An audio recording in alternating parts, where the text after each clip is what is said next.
Salam, selamat bertemu kembali dengan saya, Swendra Jejalimun. Kembali kita akan mendengar kebenaran firman Allah. Untuk itu kita akan berdoa terlebih dahulu. Mari kita berdoa. Segala puji, hormat, dan syukur Tuhan, kami panjatkan kehadirat-Mu, karena hanya Engkau yang layak puji disembah, Engkau yang layak diagungkan. Hari ini kami kembali mau mendengar kebenaran firman-Mu. Firmanlah kepada kami, berikanlah pengertian, ajar kami melakukannya. Berkati Tuhan kami semua yang mendengar kebenaran firman. Urapi pula hamba-Mu Tuhan oleh kuasa Roh Kudus-Mu, sehingga tutur kata hamba-Mu boleh dapat memberikan kekuatan dalam kehidupan kami, dan kami boleh memahami penguraian daripada kebenaran firman. Terima kasih Tuhan Yesus, kami sambut firman-Mu dalam nama Tuhan kami Yesus. Haleluya. Amin. Bapak Ibu saudara-saudaraku yang kasih, kembali kita akan mendengar firman Allah yang akan terambil dari Lukas pasal 8 ayat 43 sampai ayat 48. Demikian firman Tuhan. Adalah seorang perempuan yang sudah 12 tahun menderita pendarahan dan yang tidak berhasil disembuhkan oleh siapapun. Ia maju mendekati Yesus dari belakang dan menjamah jumbai jubahnya. Dan seketika itu juga berhentilah pendarahannya. Lalu kata Yesus, siapa yang menjamah aku? Dan karena tidak ada yang mengakuinya, berkatalah Petrus, Guru, orang banyak mengerumuni dan mendesak engkau. Tetapi Yesus berkata, ada seorang yang menjamah aku, sebab aku merasa ada kuasa keluar dari diriku. Ayat 47, ketika perempuan itu melihat bahwa perbuatannya itu diketahuan, ia datang dengan gemetar, tersungkur di depannya, dan menceritakan kepada orang banyak apa sebabnya ia menjamah dia, dan bahwa ia seketika itu juga menjadi sembuh. Ayat 48, maka katanya kepada perempuan itu, Hai anakku, imanmu telah menyelamatkan engkau. Pergilah dengan selamat. Bapak Ibu, saudara-saudaraku yang kekasih, di sini ayat firman Tuhan sangat jelas menceritakan seorang perempuan yang menderita penyakit pendarahan selama kurang lebih hampir 12 tahun. Bapak Ibu yang dikasihi Tuhan, perempuan ini sudah berusaha memperoleh kesembuhan dengan berbagai cara. Ya. Di sini dikatakan, adapun seorang perempuan yang sudah 12 tahun menderita pendarahan dan tidak berhasil disembuhkan oleh siapapun. Jadi artinya dia sudah berobat kemana-mana, tetapi tidak ada satupun yang dapat menyembuhkannya. Bapak Ibu yang dikasihi Tuhan, kalau berdasarkan hukum Taurat, kalau orang itu sedang dalam pendarahan, dia tidak boleh ibadah.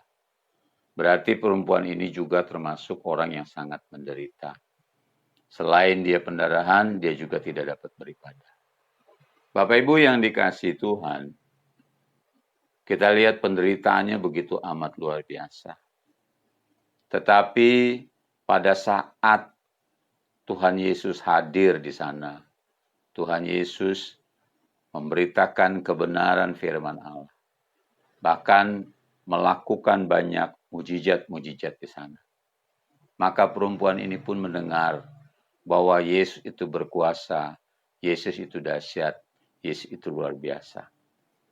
Bapak Ibu yang dikasihi Tuhan, kalau kita lihat di sini perempuan ini secara diam-diam di dalam hatinya dia berkata, kalau saja aku bisa menjamah jumbai jubahnya, pasti aku akan sembuh.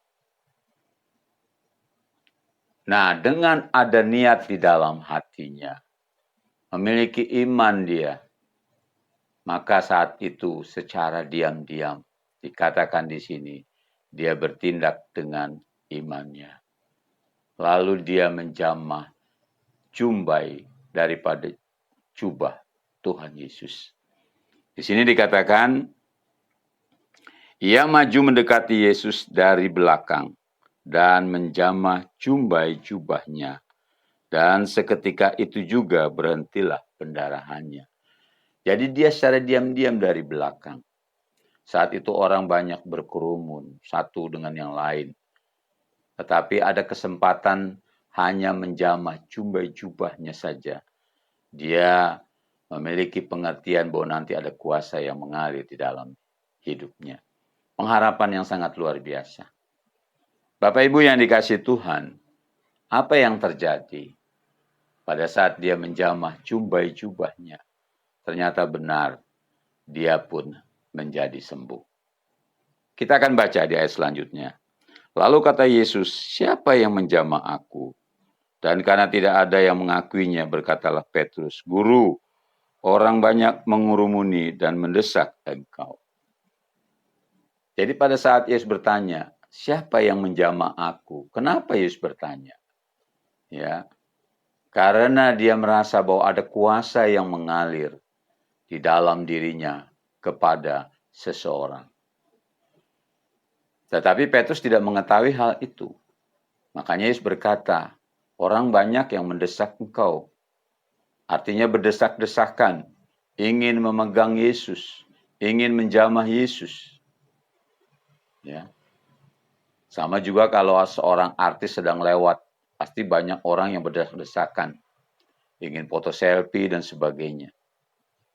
Saat itu juga Bapak Ibu, pada saat Tuhan Yesus lewat banyak orang yang berdesak-desakan, maka tidak mungkin ada orang yang tahu kalau ada seseorang yang menjamah jumbai-jubah Yesus secara diam-diam.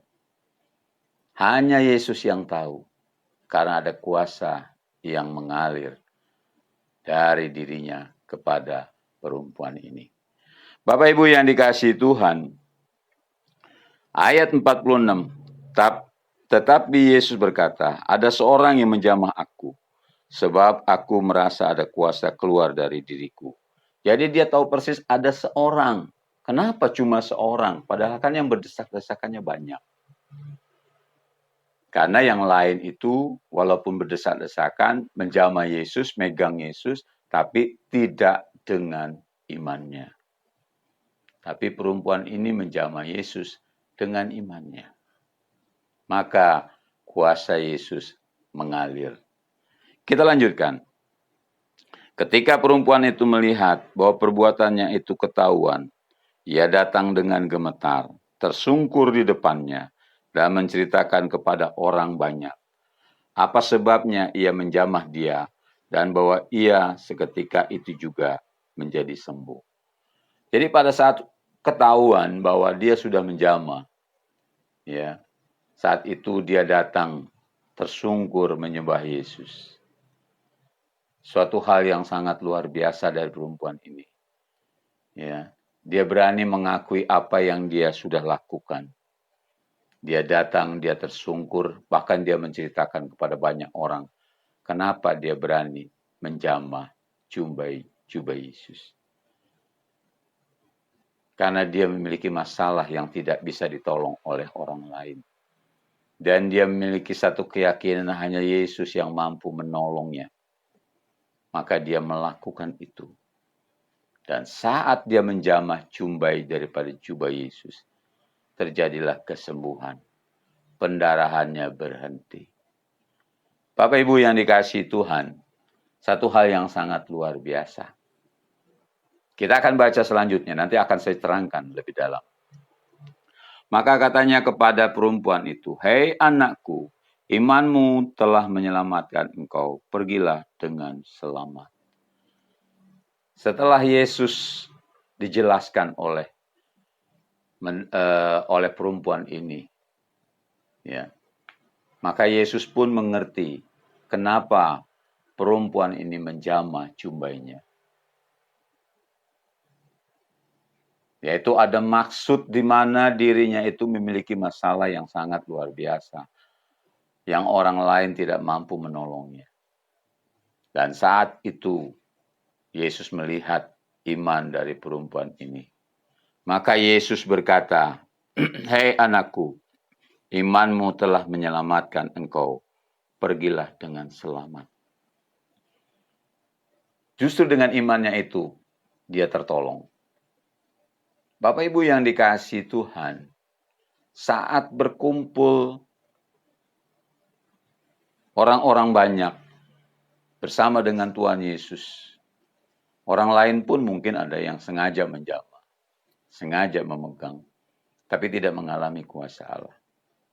Kenapa demikian? Karena mereka tidak melakukannya dengan iman. Tetapi perempuan ini dengan imannya dia melakukannya. Artinya perbuatannya menunjukkan daripada imannya. Dia sungguh-sungguh ingin disembuhkan. Bapak Ibu yang dikasihi Tuhan, jadi iman itu harus ditunjukkan dengan perbuatan. Ya. Di dalam kitab Yakobus pasal yang kedua,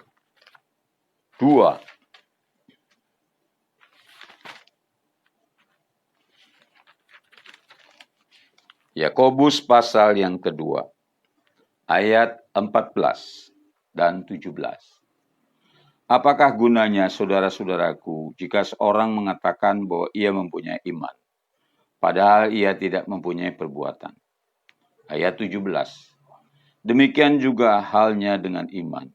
Jika iman itu tidak disertai perbuatan, maka iman itu pada hakikatnya adalah mati. Jadi Bapak Ibu yang dikasihi Tuhan, walaupun orang lain menjamah Tuhan Yesus, megang Tuhan Yesus, mereka tidak akan mengalami kuasa daripada Tuhan Yesus yang mengalir dalam hidup mereka. Karena mereka hanya memegang, menjamah tanpa iman. Tetapi perempuan ini, ya, dia menjamah Yesus dengan imannya. Kita sering mengatakan bahwa Yesus itu adalah Tuhan. Yesus itu kuasanya luar biasa. Yesus itu dahsyat. Bahkan puji-pujian juga mengatakan Allahku luar biasa. Bapak Ibu yang dikasihi Tuhan, kalau kita tidak mempraktekkan iman kita, walaupun kita percaya kepada Tuhan Yesus, maka kita tidak akan pernah mengalami kuasanya. Kesembuhan pun kita tidak akan bisa mengalami tanpa tindakan iman di dalam hidup kita. Ya. Jadi kita diajarkan untuk bertindak sesuai dengan iman kita.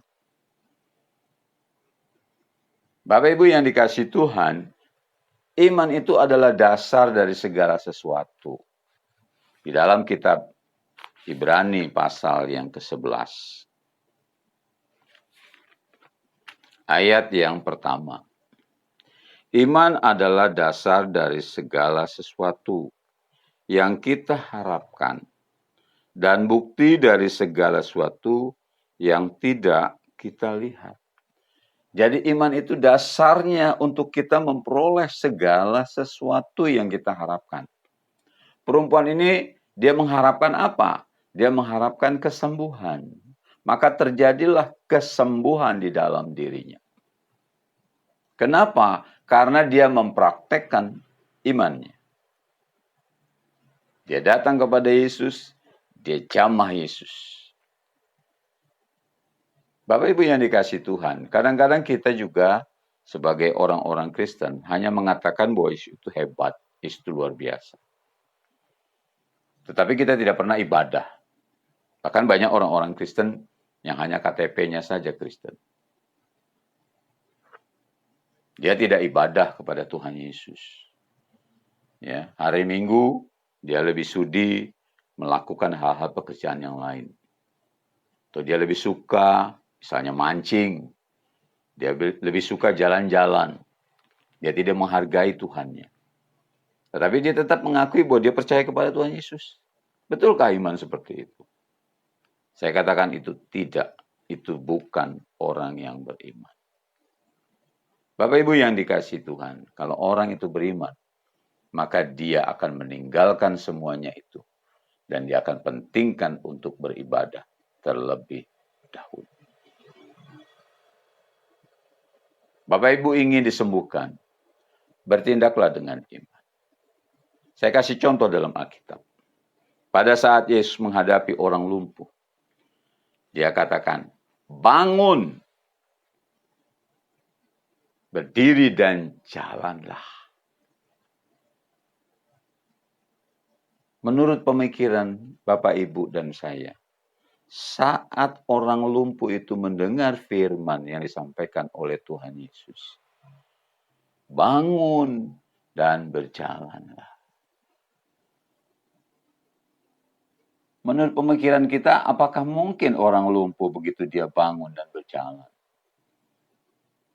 Kalau orang lumpuh itu hanya mendengar kata-kata Yesus dan tidak mau bangun dan tidak berjalan, saya yakin orang lumpuh itu tidak akan pernah berjalan. Apalagi suruh ngangkat tempat tidurnya. Angkatlah tilam, angkatlah tempat tidur. Nggak mungkin dia akan mampu.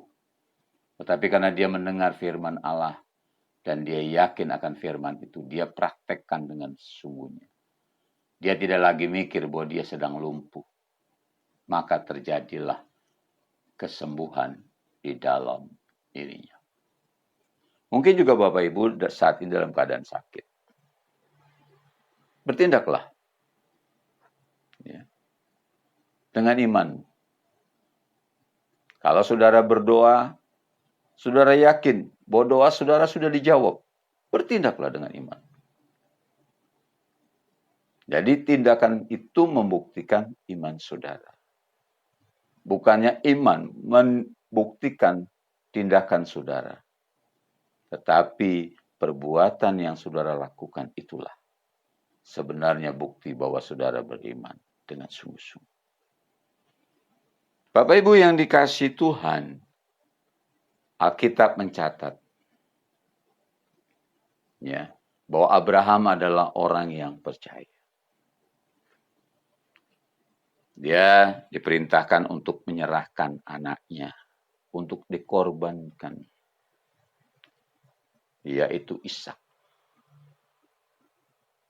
Dia mau melakukan firman itu dengan sungguh-sungguh, dan dia tidak bertanya-tanya lagi.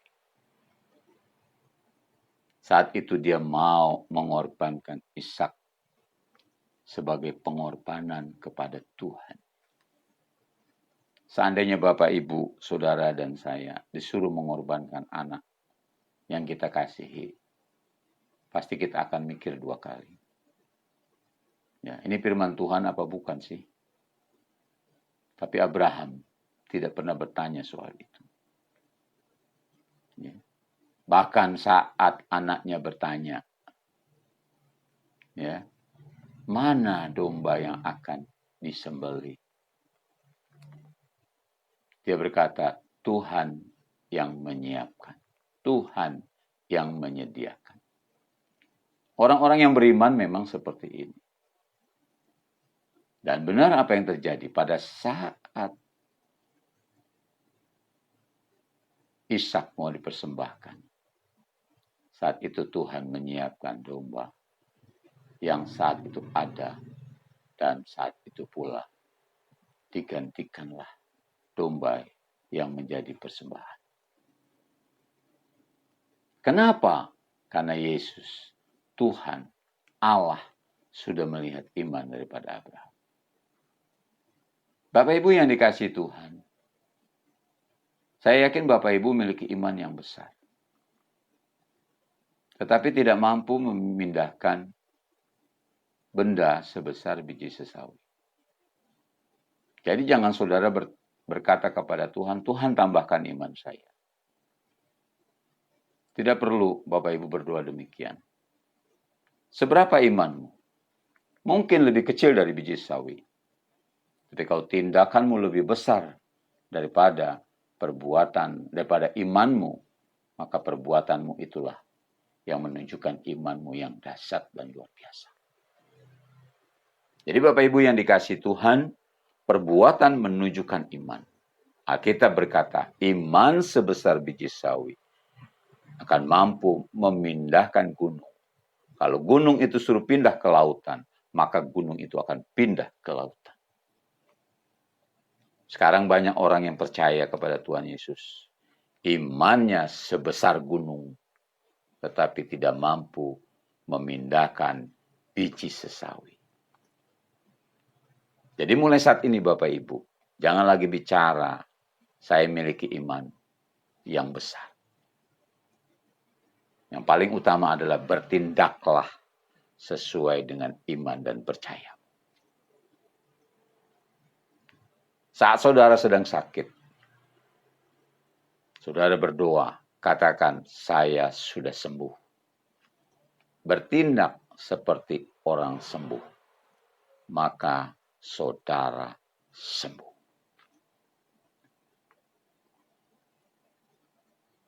Tindakan iman itulah yang Allah sukai.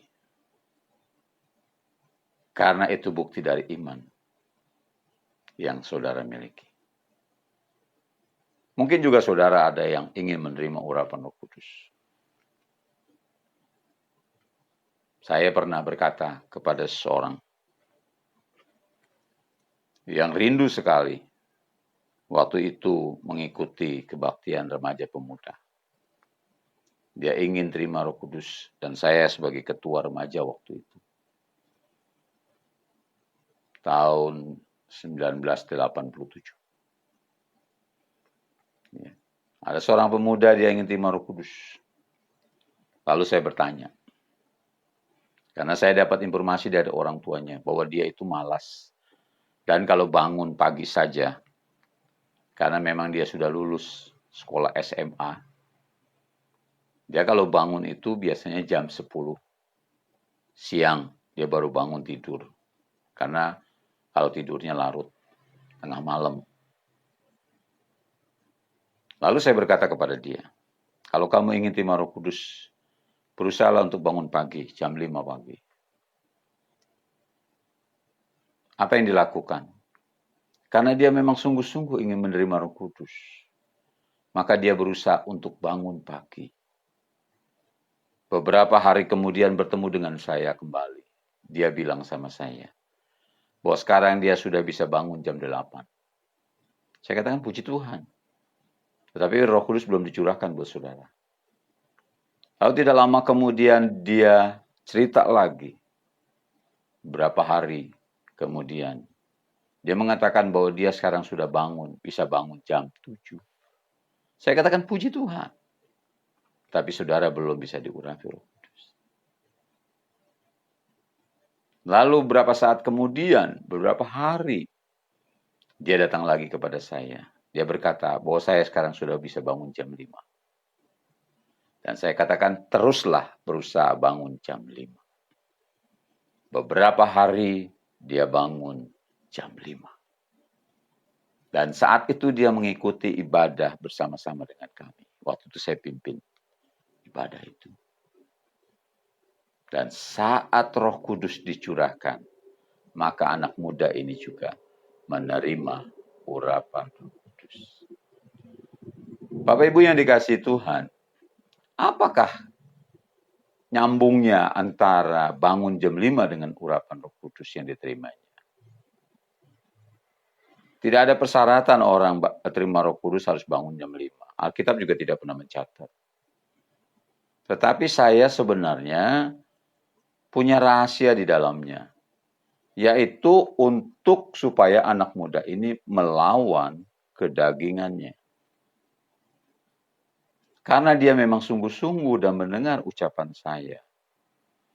Yang saya sampaikan, maka Tuhan berkenan kepada dia. Dan pada saat dia bisa bangun jam 5, maka Tuhan juga menggenapi janjinya. Karena dia sudah bisa melawan kedagingannya. Itu rahasianya sebenarnya. Bukan persyaratan bahwa orang menerima Roh Kudus karena bangun jam 5. Bukan. Tapi karena dia sudah bisa melawan kedagingan. Jadi Bapak Ibu juga yang menerima Roh Kudus harus berusaha melawan kedagingan Bapak Ibu. Maka Bapak Ibu juga bisa menerima Roh Kudus. Bapak Ibu yang dikasihi Tuhan, jadi tindakan itulah yang menunjukkan dari iman kita. Jadi mulai hari ini jangan lagi gembor-gembor bahwa Bapak, Ibu, atau saya, atau siapa saja mengatakan, yuk kita bertindak dengan iman. Ya. Atau dengan iman saya mau begini, dengan iman saya begitu. Tidak usah. Bertindak saja. Apa yang saudara sudah pikirkan, apa yang sudah rencanakan, apa yang sudah lakukan. Bertindak saja terus, bertindak terus, bertindak terus. Maka Bapak Ibu akan dinilai bahwa Bapak Ibu adalah orang yang beriman. Orang beriman, dia pasti beribadah. Dia tidak perlu mengatakan saya percaya kepada Tuhan Yesus. Tapi buktinya dia percaya kepada Tuhan Yesus. Dia ibadah. Di rumah dia berdoa. Di rumah dia memuji Tuhan. Mungkin juga dia bersaksi. Jadi Bapak Ibu yang dikasihi Tuhan, bukti kita mengasihi Tuhan. Bukan dengan kata-kata. Bukan hanya di dalam gereja kita sanjung-sanjung Tuhan Yesus. Yesus ku sanjung, Yesus ku sanjung. Tapi di luar perbuatan kita membukankan kita. Oleh sebab itu Bapak Ibu yang dikasihi Tuhan, buktikan imanmu dengan perbuatanmu. Maka Tuhan pasti berkenan kepadamu. Tuhan Yesus berkati. Amin. Mari kita berdoa. Kami bersyukur Tuhan, hari ini kami sudah mendengar kebenaran firman-Mu. Ajar kami Tuhan untuk mempraktikkan iman kami, sehingga terbukti kuasa-Mu mengalir dalam kehidupan kami. Kami tahu Engkau kuasa Tuhan, tapi kuasa-Mu tidak dapat diraih dengan hanya kami menyentuh tanpa iman. Tetapi hari ini Tuhan, kami mengerti dan menyadari, kami mau menjamah Engkau Tuhan dengan iman kami. Kami yakin kuasa-Mu pasti mengalir di dalam kehidupan kami. Terima kasih Tuhan kebenaran firman. Hari ini Tuhan, kami mempraktekannya dalam kehidupan kami. Terpujilah nama-Mu Tuhan, kekal sampai selama-lamanya. Haleluya. Amin. Makasih Tuhan Yesus memberkati. Amin.